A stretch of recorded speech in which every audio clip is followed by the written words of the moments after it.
కాలంలో మధ్యంలో 2008లో వచ్చిన కవిత కానీ కేటీఆర్ కానీ ఈరోజు మా మధు యాష్కి గారు ఓపెన్గా చెప్పడం జరిగింది. కవిత పెళ్లికి రావాలంటే కేసీఆర్ నా సాయం అడిగితే నేను వీసా ఇప్పిస్తే వచ్చిన ఈ కేటీఆర్ గారు లేదంటే కేటీ రామారావు అంట్లు కడుకుంటుంటే అమెరికాలో అనే రకంగా ఎన్నో సార్లు మాట్లాడడం జరిగింది.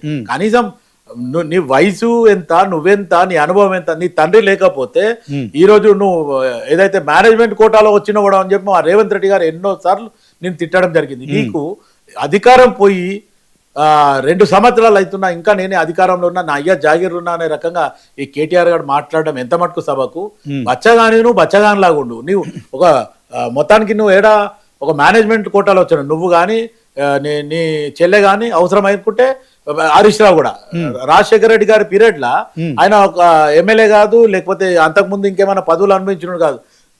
కేసీఆర్ నామినేట్ గా చెప్తే రాజశేఖర రెడ్డి గారు అప్పట్లో నామినేటెడ్ మినిస్టర్ ఇవ్వడం, youth affairs and sports minister ఇచ్చి నామినేటెడ్ ఇచ్చి ఆయన ఎమ్మెల్యే కాదు ఏం కాదు నామినేటెడ్ మినిస్టర్ చేయడం జరిగింది. మీరంతా ఉద్యమ కాలంలో ఉన్నది చేసింది ఏంది అనేది పక్కన పెడితే మీరు మొత్తానికి మేనేజ్మెంట్ కోటాలో వచ్చిండ్రు. ఇప్పుడు రేవంత్ రెడ్డి గారిని ఆలోచిస్తే అంచెలంచెలు ఎదిగినా అనేది ఓపెన్ గా చెప్తున్నారు. మీకు ఎవరికైనా ఆ చరిత్ర ఉందా చెప్పండి. మీరు మీ అయ్యని వెనకాల పెట్టుకొని అయ్య పేరు చెప్పుకొని వచ్చిన వాళ్ళు మీరంతా. అదే మా ముఖ్యమంత్రి రేవంత్ రెడ్డి గారు అట్లా ఏమన్నా వచ్చిండ చూడండి ఒకసారి. ఇది పరిస్థితి. కానీ నువ్వు అధికారం పోయిన తర్వాత కూడా ఇంకా 2 సంవత్సరాల నుంచి నువ్వు భాష మాట్లాడడం. ఒకవేళ నీ అయ్యకు నిజంగా అనుభవం ఉందంటే కేసీఆర్ 85లో ఎమ్మెల్యే అయిండు, నేను 83లో కాంగ్రెస్ పార్టీలో జాయిన్ అయిన యూత్ కాంగ్రెస్. ఏం తేడా ఉంది? ఒకవేళ ఆ రోజుల్లో నాకు కూడా టికెట్ వచ్చింది, నీ అయ్య కంటే నేను సీనియర్. ఈరోజు ఒక శివకుమార్ లాల్ గారు ఇప్పుడు మీరు సీనియరా కేటీఆర్ సీనియర్ కాదు మ్యాటర్. కేటీఆర్ తెలంగాణ రాజకీయ నాయకులు మాట్లాడుతున్న భాష శృతి మించిపోతుంది. సాధారణ ప్రజలు మరి సిగ్గుతో తలవంచుకునే పరిస్థితి. అసెంబ్లీ సమావేశాలు కూడా సాధారణ ప్రజలు చూడట్లేదు. ఒకరేమో ఉరితీయాలంటారు, హౌలాగాలంటారు, ఇంకోలేమో చెప్తూ కొట్టిస్తా అంటారు. ఇదేంటి? ఇది భాష ఏంటి? రాజకీయ నాయకులు మరి వాళ్ళు చట్టసభల్లో మాట్లాడే క్రమంలో కావచ్చు, బయట సమాజంలో మాట్లాడేటప్పుడు కావచ్చు. సో నిజంగానే ఖచ్చితంగా ఏదన్నా విమర్శలు చేయాలి, సద్విమర్శలు చేయాలి. ప్రభుత్వం తప్పుల్ని ఎత్తి చూపడం కోసం కావచ్చు, వ్యక్తిగతంగా దారి చూస్తున్నాయి. దీన్ని ఎట్లా చూస్తారు?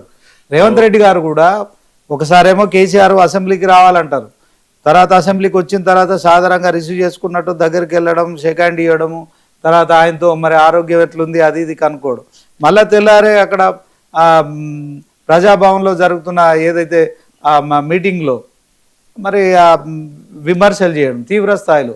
సో దాంట్లో మరి కసబ్తో పోల్చడం, కేసీఆర్ను ఉరిదీయాలనడం. సో దీంట్లో ఇవన్నిటిని ఎలా చూస్తారు మీరు? ఇప్పుడు ఒకప్పుడు శ్రీనివాస్ గారు ఒకప్పుడు అసెంబ్లీలో కానీ పార్లమెంట్లో కానీ లైవ్ పెట్టకపోతే పోరాడి లైవ్ పెట్టమని చెప్పడం జరిగింది.